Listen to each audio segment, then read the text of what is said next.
দাদা দাদা তই কৰ পৰা ওলালিহি? কেনেকুৱা ভালে আছে? আছো আৰু কেনেবাকে। খেতি কেনেকুৱা এবাৰ? খেতি দেখিছই আৰু কেনেকুৱা হৈছে। এই দেখিছই নহয়, এই আজিকালি বস্তুৰ যিহে দাম, এই বছৰ যোৱা খেতিটো কৰিবলৈও এই বহুত টকা লাগে। কিনো কৰো জানো।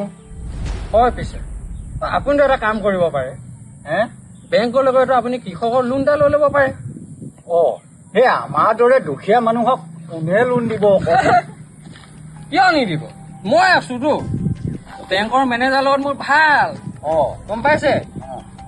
আপুনি এটা কাম কৰিব, যাৱতীয় নথি পত্ৰখিনি আপুনি মোৰ হাতত গতাই দিব। মই উলিয়াই দিম আপোনাৰ বেংকৰ লোনটো। একো আপুনি ভাবিবলৈ কথা নাই, কিন্তু অকমান চলা ফুৰা কৰোঁতে খৰচা পানীটো মোক কিবা এটা দি দিব আৰু হেৰি মেনেজাৰ ছাৰকো কিবা এটা দিব লাগিব, বুজিছে? আপুনি দুইটা মিলাই মিলি কিবা এটা দি দিব, আপোনাৰ লোনটো মই উলিয়াই দিম। আপুনি বেংকলৈ যাব নালাগে, গম পাইছে? মই চব কাম কৰি দিম। আপুনি অকল ঘৰত বহি বহি টকা কিনিব, গম পাইছে? মুঠতে আপুনি কাম এটা কৰিব, যিমান পাৰে সোনকালে কাগজ পত্ৰখিনি মোক দি দিব, মই উলিয়াই দিম। ঠিক আছে বাৰু, মই বাৰু কথাটো তোক কম। ক'ব সোনকালে কৰিব খালি দেই। হেৰি আহো আৰু তেতিয়াহ'লে। একো টেনচন ল'বলগীয়া নাই, গম পাইছ নাই? অকল কাগজ পত্ৰখিনি মোক জমা দিলেই একদম খনখনীয়া নোট পাই যাব আপুনি, বুজিছে? ঠিক আছে, মই আহিছো দেই।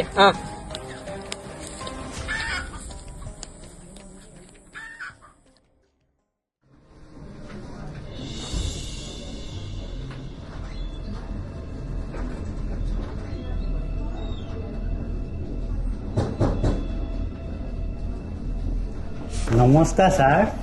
হয় নমস্কাৰ, কওকচোন কিদৰে সহায় কৰিব পাৰিম আপোনাক? এই মেনেজাৰ চাহাবক লগ কৰিবলৈ আছিল। এইফালে যাব।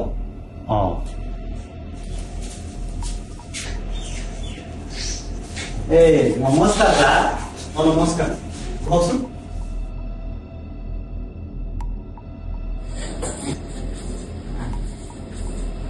কিদৰে সহায় কৰিব পাৰোঁ?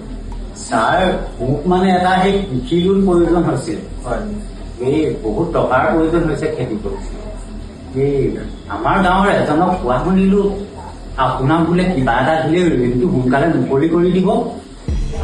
মোৰ কিন্তু আমাৰ গাঁৱৰ সেই মানুহজনক একো দিবলৈ মন নাই। আপুনি কি লাগে কওক।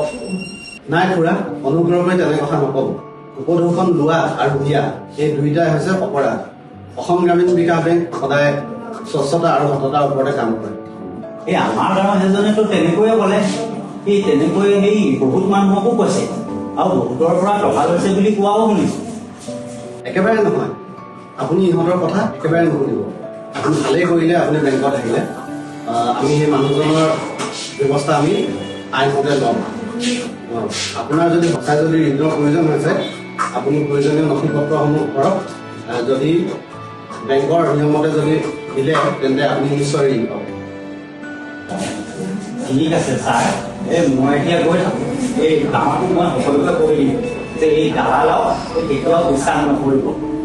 ঠিক আছে ছাৰ, বুজিছোঁ। হৈ যাব। আৰে আপুনি কেলে চিন্তা কৰিছে? পইচা দি থৈছো, মই কামটো কৰি দিব লাগিব। কামটোতো কৰিয়ে দিম ন মই। একদিন ছাৰটো নাছিলে, ছাৰ কিবা এটা কামত গৈছিলে। তই মোক কি কথা কৈছিলি? শুন, এজন দালাল হয়। আপোনালোকে সেই লোন যদি বেংকত বিচাৰে, এনেকুৱা দালালৰ ওচৰলৈ নাযাব। মই গৈ বেংকৰ মেনেজাৰক সুধি আহিলোগৈ। এওঁ ক'লে মই বোলে বেংকত পইচা কি বুলি কয় উৎকোচ দিব লাগিব, তেতিয়াহে বোলে লোন পাম। এইজন সাংঘাতিক দালাল হয়। এইজনক কি কৰে কৰক ছাৰ। নহয় তেনেকুৱা হৈ যাব। মই কৈ দিম নহয় কামটো। কেলে কি কৰি দিম ক'বলৈ আহিছা? কি কৰি দিম? মই গৈ নিজে বেংকত গৈ কথা সুধি আহিলো। এনেকে কিন্তু তুমি নাপাবা আকৌ। এতিয়া মই কথা পাতিছো ছাৰৰ লগত ভাল কাম হ'ব। আপুনি কথা পাতি নিদিলেও হ'ব।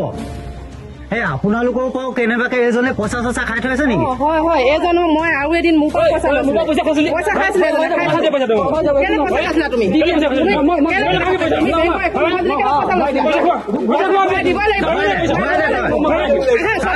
কিমান টকা খাইছিলে?